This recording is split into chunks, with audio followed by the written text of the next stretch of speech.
Assalamu alaikum, this is Dr. Hasna with Hasna's Anatomy, and today we're going to be studying the dural venous sinuses. So guys, if we talk about their literal meaning, it goes like venous meaning venous blood, sinus meaning a space. Wherever you hear the word sinus, it means it's going to be a space. And in case of the dural venous sinuses, there's going to be a space in the dura mater draining venous blood. So guys, click on that subscribe button and let's get started. So the dural venous sinuses, by definition, you have to know what they are. That is an important question for your exam, right? So what they are basically venous spaces that have their walls formed by the dura mater. We've talked about the dura mater, its outermost meninges. They have only an endothelium. Apart from that, they have no muscles in their wall and they have no valve. So these are valveless venous spaces. So if I talk about right here in the skull, suppose your meningeal layer which is forming a fold, usually the sinuses are present in those meningeal folds that we talked about, the falx cerebri, the cerebelli. So let's suppose this is the endosteal layer, this is the meningeal layer, it forms a fold, right? So between these two layers, for instance, here is a space where venous blood will start accumulating. So that'll be the venous sinus. Or sometimes the venous blood will accumulate here. So this is also a dural venous sinus. So it is lying between the two layers of the dura mater, the endosteal and the meningeal layer, right? And it drains blood from obviously the brain, the meninges, and the bones of the skull. Apart from that, now these venous spaces have connections outside of the skull because these dural venous sinuses are only located within the cranial cavity, right? So they have connections outside via emissary veins. So these emissary veins are very important messengers that connect your intracranial and extracranial venous systems. So these are the dural venous sinuses by definition. Let's talk about how many dural venous sinuses exist in your cranial cavity. These are about 23 sinuses. Among these, the paired are 8. The 8 paired, and there are the unpaired venous sinuses. Let's talk about the paired sinuses. These are the camps, sits. So C is for a very important sinus. This is CA, the cavernous sinus. Now we're going to discuss the cavernous sinus in the next video. The cavernous sinus. M is for the middle meningeal vein or the middle meningeal sinus. P stands for the petrosquamous. And S stands for the sphenoparietal sinus. All right. Then we have the S for the superior petrosal, I for the inferior petrosal, T for the transverse sinus, and S for the sigmoid sinus. And in the unpaired sinuses, we have the cis pabo. All right. In the cis pabo, we have these are very important: superior sagittal sinus, the inferior sagittal sinus, and the straight sinus. These are very important sinuses we'll be discussing today, along with some important from the paired.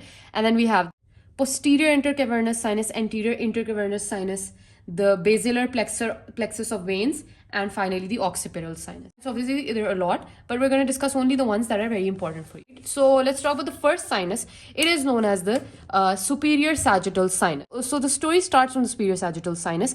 What does superior sagittal mean? What comes into your mind? So it's something has to be superiorly in the median plane, because sagittal, we always a median plane. Lying deep to the sagittal suture of your cranial vault, you will see the superior sagittal sinus. It extends, basically, if you remember, we talked about this falx cerebri. So most of the sinuses I'm going to be discussing in relation with these folds of the dura. This is the falx cerebri. We all was kept like that, right? So the upper margin of this falx, you will see the superior sagittal sinus. So what the superior sagittal sinus does is when it goes to the back, over here you can see the two transverse sinuses. We all remember the transverse sulci that I talked about in the skull. That's where your two transverse sinuses were located, right? So the superior sagittal sinus, when it reaches the transverse sinuses, what it does is it turns right and it drains into or it connects with the right transverse sinus. And this is a very important point to remember, is that the superior sagittal sinus ends up in the right transverse sinus. This area, the right transverse sinus area where the superior sagittal sinus connects with it, also communicates with the left transverse sinus, and when they form this connection, it is known as the confluence of the sinuses. Let's talk about what the superior sagittal sinus basically drains. So these are the SPVN. The SPVN veins drain into this. Basically, obviously your venous blood is going to drain into this. The draining veins are the superior cerebral veins, obviously because it's lying. We all know two cerebral hemispheres are on either side. So superior part of the cerebral hemisphere will drain the superior cerebral veins. Then we have some parietal emissary veins. We have venous lacunae, and then we have the foramen cecum, because if you remember, this is how the falx cerebri was kept. The foramen cecum was right here. So a vein from the nose will also join this superior sagittal sinus. Now let's talk about the inferior sagittal sinus. It is lying in the lower margin, the posterior part of the lower margin of your falx cerebri. Inferior sagittal sinus, right before it's about to end, it is joined by the great cerebral vein. So right about here. So suppose it's going all the way here. So I'm just going to draw these sinuses. The inferior sagittal sinus, right about when it's about to end, right? Over here, it is joined by this vein known as the great cerebral vein. When it joins the great cerebral vein, the inferior sagittal sinus becomes what you call the straight sinus. Now, the straight sinus is our next concept. So, the straight sinus, now where do you think the straight sinus will lie? It will lie right here. This margin, you can see there's the posterior end of the falx cerebri, but what's important here is that here is where the falx cerebri is attached to the tentorium cerebelli, if you remember. So the sinus is basically running, the straight sinus is running at the junction point of the falx cerebri with the tentorium cerebelli. And what is the destination of the straight sinus? The straight sinus, obviously, when it comes towards the back, what lies here? The two transverse sinus. I hope you're oriented about what I'm saying. This is the superior sagittal. You can see this is the inferior sagittal. And when it is joined by the great cerebral vein at this junction, you will see is the straight sinus.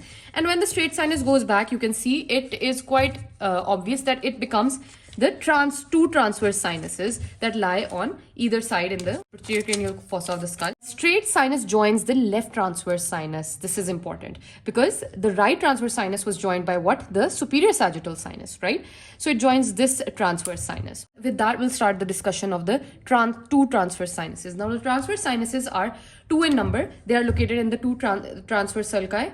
On either side of the internal occipital protuberance, and these transverse sinuses are right and left. Right is larger, it is connected by the superior sagittal sinus, whereas the left is connected by the straight sinus. Now, what is the destination of your transverse sinus? You can see as the transverse sinus enters this is the parietal bone. When it goes and crosses the parietal bone, it becomes, you can see right here, this is a sulcus that I talked about. This is a sigmoid sulcus in your skull bone, right? The sigmoid sulcus houses the sigmoid sinus. So here, the transverse sinus becomes continuous as the sigmoid sinus. And the draining structures within the transverse sinus are the inferior cerebral veins, the inferior cerebellar veins. Obviously, because it's going to drain the inferior part of the cerebrum and the cerebellum, because these two are lying over here at the area of transverse sinus. So inferior cerebellar, inferior cerebral veins. Then we have the superior petrosal sinus, which I'm going to talk about in a while. And then we have these diploic veins. The concept of diploic veins is basically they're lying inside the bone, all right, within the bone. And finally, another vein is known as the inferior anastomotic vein, right? Let's talk about the sigmoid sinus. Now, this begins at the posterior inferior angle of the parietal bone, which is located right here. And it is an S-shaped sinus. It begins here and it ends at you can see this is the jugular foramen right here. So, sigmoid sinus is the continuation of the transverse sinus and ends at the jugular foramen. Over here, it becomes continuous as the internal jugular vein. Itself, it becomes the superior bulb of the internal jugular vein. So what does that mean? That eventually all that venous blood had through these sinuses eventually come and drained into your internal jugular vein, which gets to your heart. So basically, the whole point of these sinuses was to get your brain and your cranial cavities venous blood to the heart. So this is where the connection is complete, the internal jugular vein. All these sinuses, their blood comes here, and rest is history. These were the most important sinuses. Other sinuses include your sphenoparietal sinus, lies at the posterior free margin of the lesser wing of the sphenoid. Just learn their locations is also good enough. And then we have the superior inferior petrosal sinuses. The superior lies at this superior border of the petrous temporal bone. I've talked about this bone very clearly in my cranial fossa video, so do check them out. So this is the superior petrosal sinus. Inferior petrosal sinus lies at the petro-occipital fissure that I've talked about, Right here, inferior petrosal sinus lies. And then we have the clivus area. The clivus area is occupied by your basilar plexus of veins. The anterior and posterior intercavernous sinus basically is connecting two cavernous sinuses. Now, the cavernous sinuses are two venous spaces lying on either side of the sella turcica. Now, that is something we'll discuss in the next video. So guys, that was all you need to know about these sinuses. I really hope you understood the video. In the next video, we'll talk about the cavernous sinus. So guys, tune in. Thank you so much for watching.